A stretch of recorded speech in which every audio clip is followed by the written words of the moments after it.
Welcome back to my channel. So this is my new project, and it's based on a Mercedes-Benz 1850L chassis, but I'm going to modify it as I do with all my trucks. This is just going to be a short video just to show you the steering modification that I tend to do. So the first thing I do is flip the axles. So once we flip the axles, the bar now is no longer at the front, it's at the back, and if you notice, that gives a little bit more steering. The next thing is to move the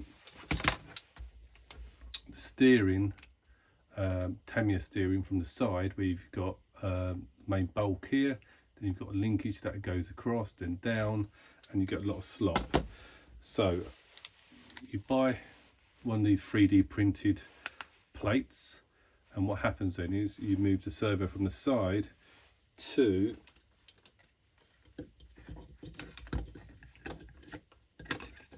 the bottom there. What that does mean is that you can no longer change the gears on a 3-speed gearbox. As I said, with all my trucks, I would normally get rid of the 3-speed gearbox, and I tend to replace it with the Lesu single planetary one. But if you still do want to use a 3-speed gearbox, you can buy the plate with the second hole here, where you can have your second servo that can actually do the gear changes. So as I mentioned last time, bought it off eBay from Model Light Solutions. As I said, it's 3D printed. It gives you the plate, it gives you the spacer, it gives you the 2 screws and the 2 bolts.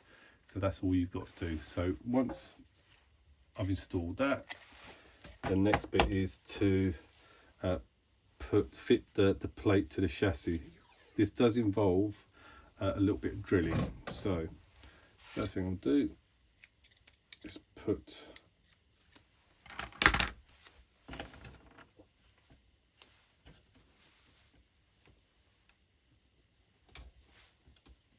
a bit of masking tape. This one there.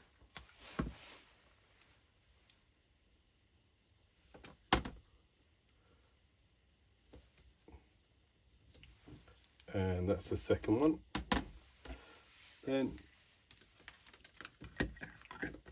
place the plate in where you want it. Just note the direction where you've got the spindle. So the spindle is the closest side to the gearbox and the furthest away from the front. And then what you have to do is, once you flip the axles over, you've got to flip the ball joint, so you'll have a linkage from here going across to that part there for the steering. So once it's in place, make sure it's straight.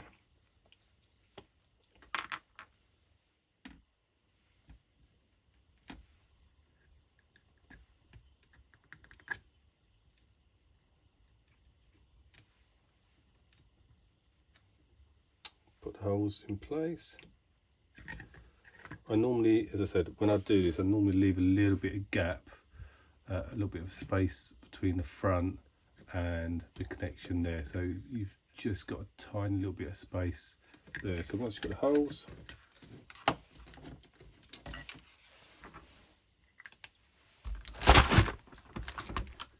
then to my drill.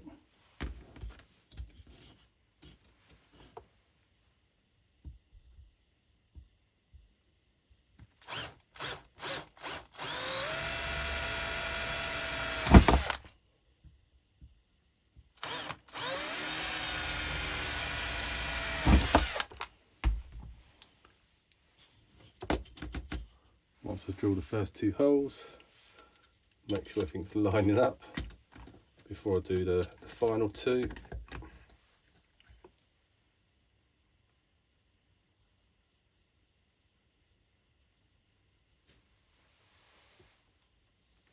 Yep, so that lines up.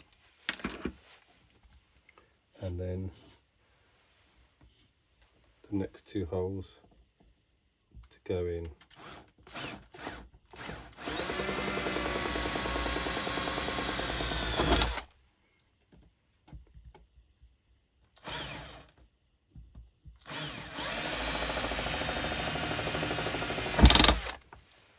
There you go.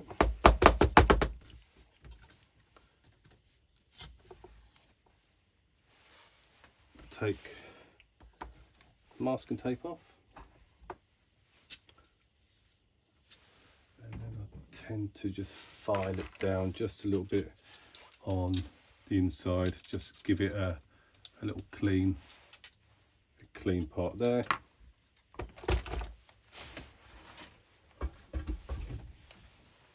And before I get started, just move those splinters. Just be careful of those splinters because they are very small and they do tend to stick in your finger. So make sure that you do get rid of them first before you go back. So now, back this way.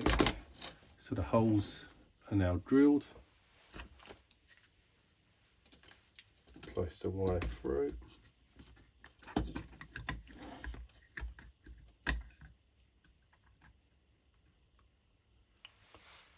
Holes are matching up, and then what I tend to use is the Tamiya screws, which are the self-tapping ones. So I drill the hole slightly smaller, and then I can tap in the screws.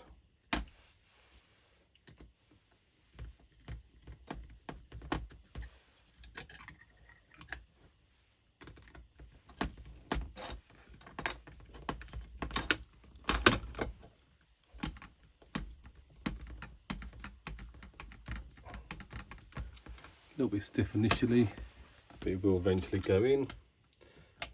Line up the other holes.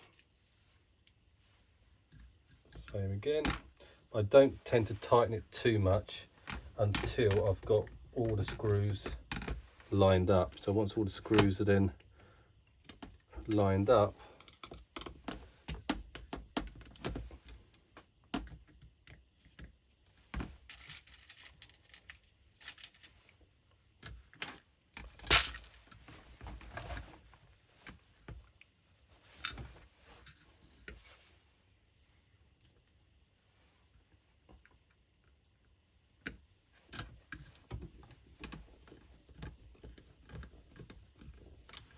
then I can tighten them up after that. So just gonna put the last one in.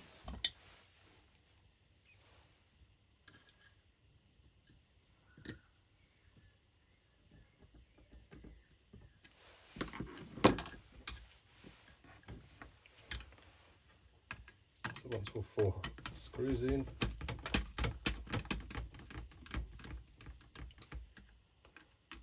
start tightening them.